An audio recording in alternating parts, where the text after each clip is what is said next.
Hi everyone, it's Alicia and this is the video for week 10. And I just wanted to start off with two things. One is that I apologize if I'm hard to understand because I have a cold and I don't feel very good. And so that's also why there's no video of me this time because I didn't feel like including it tonight. So I apologize for that. And then the second thing is that I apologize for not getting your assignments graded from the test questions about essays and rubrics. It was completely my intention to do it this week, and life happened and they didn't get done. And so I will try to work on it this next week, and I will for sure have it done by spring break at the very latest, which is in week 11. So my apologies. I'll get that done and also try to get your CAT assignments graded this week or in spring break and take that time to catch up. So if you're waiting for feedback for that, I'll get it to you soon, hopefully. And if you have questions on the feedback, always feel free to contact me. So now taking a quick look at week 9, we talked about classroom assessment techniques, and it seemed like a lot of people from the discussions had never really heard of these, maybe had seen them used before in classes, but didn't know that they were a type of technique that was purposefully used. And maybe some people have used them as teachers and didn't know that's really what they were doing, or maybe they weren't completely purposeful. So hopefully that was useful for you and you can have an understanding of how to incorporate some good techniques for really understanding the perspective of the learner in classes or trainings that you might be involved in. So now we're going to move to week 10, which is talking about level 3 evaluation. So level 1 evaluation is about the reaction to the learning setting or the learning environment. Level 2 evaluations are looking at the learning that actually took place. Did people learn from the training? Did people learn from the class? How do they show that? We looked at testing and created our own tests. Maybe they did demonstrations. Maybe for the class, even had somebody come in who was an expert and they did a lot of hands-on material and role play, and it was really applied learning. But I want to make sure you know that that still fits in the level 2 setting, that even if you're applying what you're doing, if it's happening in the classroom setting or in the learning context, it would still fall under a level 2 evaluation of seeing what people have learned. It doesn't become a level 3 evaluation of looking at behavior and how it transfers to the workplace until you actually get to the workplace.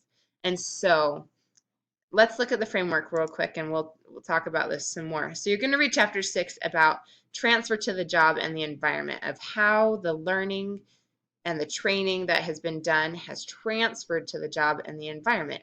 Do people who have been in customer service training actually perform better in their customer service? Do they do better? Do they use the techniques that they've learned? If somebody is learning how to be a hairdresser or a beautician, do they know how to actually cut hair and do makeup and do all those things that are required of that job? Can they transfer what they learned from the class to the job itself?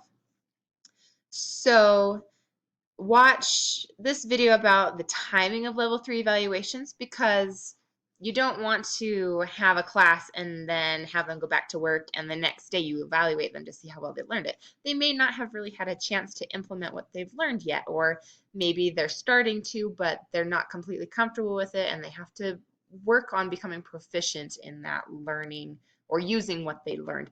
And so this video talks about how to look at some of the timing of a level 3 evaluation and how you might incorporate it into the workplace. And it's important to note too that level 3 evaluations aren't used very often. Level 1 reactions are used all the time. We call them smile sheets. They're given commonly. They're probably overused and underplanned a lot of the time. Level 2 evaluations are used a fair amount and are very useful. And then it drops off a lot on how many people use level 3 and level 4 evaluations, because they take longer to do, they take more planning. They're not always appropriate for whatever the setting is that you're in, such as if you're in an educational, higher educational or K-12 setting, you probably don't have a chance to do a level 3 evaluation because you never see those people take whatever they learned from class into a workplace. So level 3 evaluations aren't as common as the other levels we've talked about, but here's a video to talk about how to time those things so that you can be aware of how they might be useful for you or how they might be used to follow up with training. And regardless of if the training is evaluated formally or not, it's always a good idea to follow up and make sure that the training is transferring in some way to see if people are learning, using what they learned back on their job, because that's the whole point, right, of doing training, is so that they can improve in something. So here's an optional video. It's the same one that was shared from the framework in week 3, and I'm sharing it again here just so that maybe it can clarify how these levels are different. So in PTE or higher education settings versus a corporate or business setting. So this might be useful for you to revisit. Please let me know if you have questions on that. I'm glad to help, and you can post it in the discussion board and I'll try to get to it, or send me an email, or post it in the Ask Alicia forum and I can get to it there and try to clarify any questions that you have. So your only required assignment this week is to post in the discussion forum, and that needs to be done by Sunday. And then there is an optional bonus assignment that you can complete. And if you choose to do this, you'll just pick one of these evaluation assignments. So for this, you'll create a level 3 evaluation either with your case study or with a fictitious case study. You don't do both. You only do one or the other. And so some environments or settings like higher education don't always have a level 3 evaluation that works.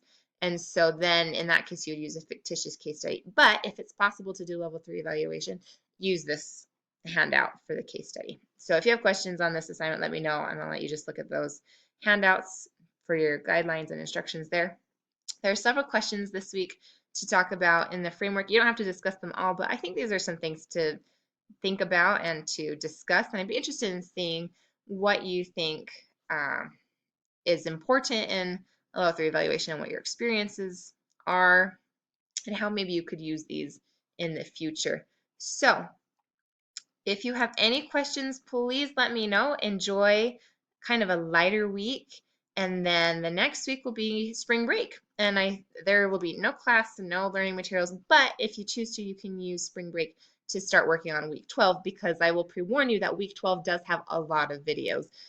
Just taking a quick look at week 12 videos, there are several videos, 6, 7, 8, 9, 10 or so videos that you could watch. So you'll want to just be aware that there are quite a few videos here, and so you might want to get started on that during spring break. But otherwise, I will see you in the discussions for week 10, and then I will see you after the break.